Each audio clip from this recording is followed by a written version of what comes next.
श्री गुरु तेग बहादुर साहिब के 350वें शहीदी दिवस को समर्पित पंजाब सरकार की श्रद्धा और सत्कार से भरपूर पहल। पंजाब के 23 जिलों में गुरु साहिब के जीवन और बलिदान को दर्शाते light and sound show Srinagar, Gurdaspur, Faridkot और तख्त श्री दमदमा साहिब, तलवंडी साबो से अनंतपुर साहिब तक 4 महान नगर कीर्तन तथा 23, 24 और 25 नवम्बर को अनंतपुर साहिब में होने वाले भव्य समागमों में मुख्यमंत्री सरदार भगवंत सिंह जी मान की ओर से सभी को नतमस्तक होने का हार्दिक अनुरोध। आइए अपनी अटूट श्रद्धा और सत्कार के साथ इन समागमों का हिस्सा बने। महाराष्ट्र की राजनीति में अचानक से तापमान बढ़ गया है और अब कैबिनेट बैठक में एकनाथ शिंदे नेतृत्व वाले शिवसेना के कई मंत्री हैं जो गैर मौजूद रहे। सवाल उठने लगा कि आखिर ऐसा क्यों हुआ। इस गैर मौजूदगी ने तुरंत ही बायकॉट के अटकलों को हवा दे दी कि आखिर बायकॉट क्यों किया जा रहा है।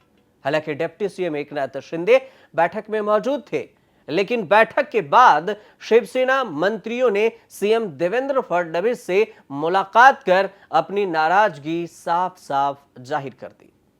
अब क्यों नाराजगी हुई, तो इसमें यह कारण बताया गया। उन्होंने शिवसेना और शिंदे से यह भी कहा कि सभी को गठबंधन के नियमों का पालन करना चाहिए।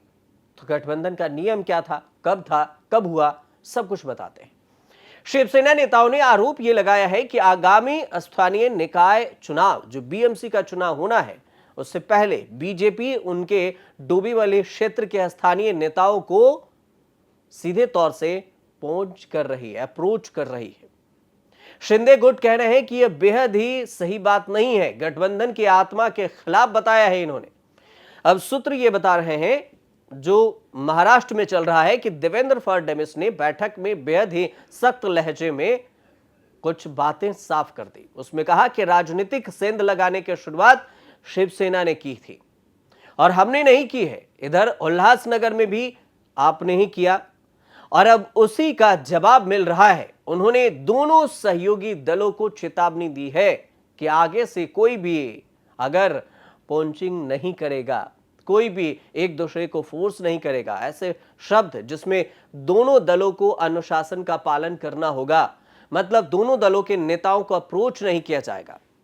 अब बीजेपी ने बायकॉट के अफवाहों को भी खारिज किया कि ऐसी कोई भी बायकॉट नहीं की गई है हमारे बैठक की। बीजेपी के नेता है चंद्रशेखर बावनकुले, इन्होंने बायकॉट की अफवाहों को पूरी तरह से खारिज कर दिया और साथ में एक बयान भी दिया। उन्होंने ये कहा अपने बयान में कि कई मंत्री स्थानीय चुनाव प्रचार के लिए गए थे और इसलिए बीजेपी के भी कुछ मंत्री बैठक में नहीं आए हैं।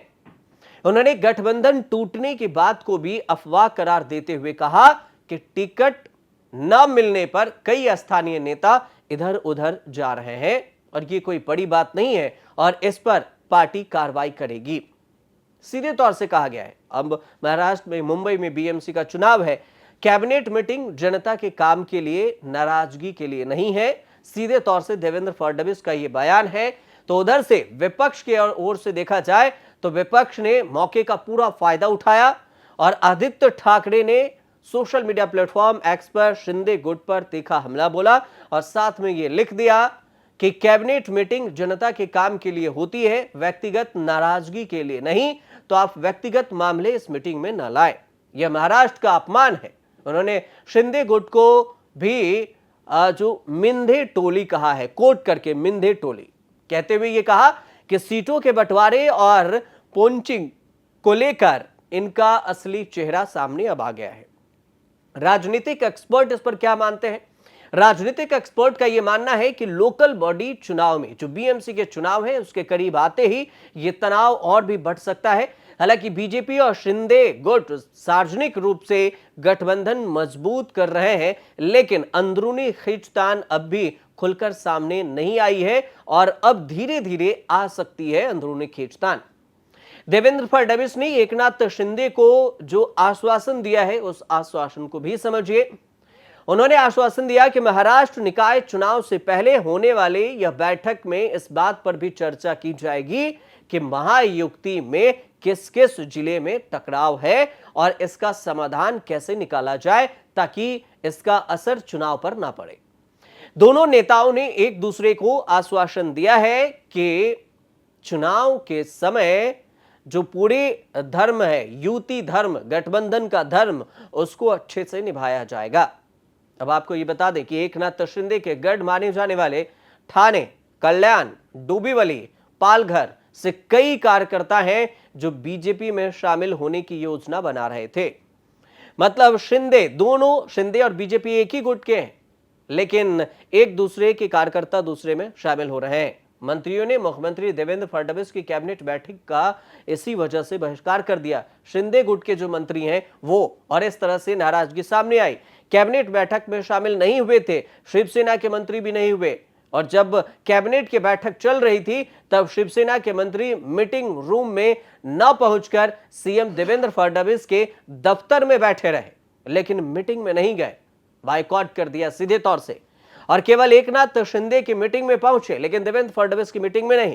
और इसके बाद ही शिवसेना मंत्रियों ने सीएम देवेंद्र फडणवीस से मुलाकात की और अपनी नाराजगी की वजह भी बताई कि ऐसी नाराजगी और ऐसा बायकॉट क्यों किया जा रहा है।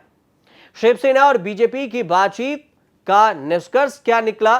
निष्कर्ष यह निकला कि मीटिंग में शामिल न होने के बाद एकनाथ शिंदे के मंत्री और मुख्यमंत्री देवेंद्र फडणवीस दोनों उनसे मिले और कहा कि आगे से ऐसा नहीं होगा, और वे इस बात से नाराज हैं कि शिवसेना नेताओं को बीजेपी में शामिल किया जा रहा है। तो ऐसा क्यों किया जा रहा है? शिवसेना के ही नेता बीजेपी में शामिल क्यों हो रहे हैं जब दोनों एक ही गठबंधन के हैं? तो देवेंद्र फडणवीस ने समझाया और समझा बुझाकर उनको यह बताया कि अब ऐसा नहीं होगा, और अगर शिंदे गुट करे तो सही और बीजेपी करे तो गलत। यह भी कैसे हो सकता है कि अगर शिंदे कर रही है तो गलत है, बीजेपी कर रही है तो सही है? यही देवेंद्र फडणवीस से भी स्पष्ट रूप में सवाल पूछा गया। इसके बाद देवेंद्र फडणवीस ने कहा कि अब से एक दूसरे के कार्यकर्ताओं को दोनों ही दलों में एंट्री नहीं दी जाएगी, लेकिन इस नियम का भी पालन करना होगा, दोनों पार्टियों को करना होगा। एकनाथ शिंदे के शिवसेना और बीजेपी, इन दोनों को मिलकर सहमति से बताना होगा कि अब से ऐसा नहीं होगा। हमारे पार्टी के कार्यकर्ता, मतलब बीजेपी के कार्यकर्ता शिंदे में नहीं जाएंगे। लेकिन प्रेस और पॉलिटिक्स के बीच में बीजेपी के जो सूत्र हैं वो ये भी कहते हैं कि शिंदे ग्रुप को आईना दिखाया गया है, कि उनका ये कहना है कि उल्लासनगर में सबसे पहले शिंदे गुट ने ही बीजेपी के स्थानीय सदस्यों को अपने पाले में शामिल करने की शुरुआत की थी, और अब यही बात दल बदल की राजनीति शुरू हुई तो फिर बीजेपी ने शिंदे गुट के कार्यकर्ताओं को अपने में शामिल करना शुरू कर दिया। और इसी वजह से कहा जा रहा है कि पहले शुरुआत शिंदे ने की और उसके बाद बीजेपी ने।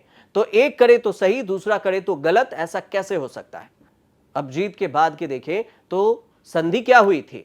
महाराष्ट्र में जब महायुति की जीत हुई थी नवंबर 2024 में, तो महाराष्ट्र विधानसभा का चुनाव हुआ। इसमें अच्छी खासी प्रचंड जीत हुई। महायुति के सहयोगी जैसे बीजेपी और शिंदे गुट के शिवसेना, और इसमें राकंपा अजीत पवार की जो एनसीपी है, उन सब के बीच में औपचारिक समझौता हुआ था कि हम मिलकर काम करेंगे और एक दूसरे के कार्यकर्ता एक दूसरे में शामिल नहीं होंगे।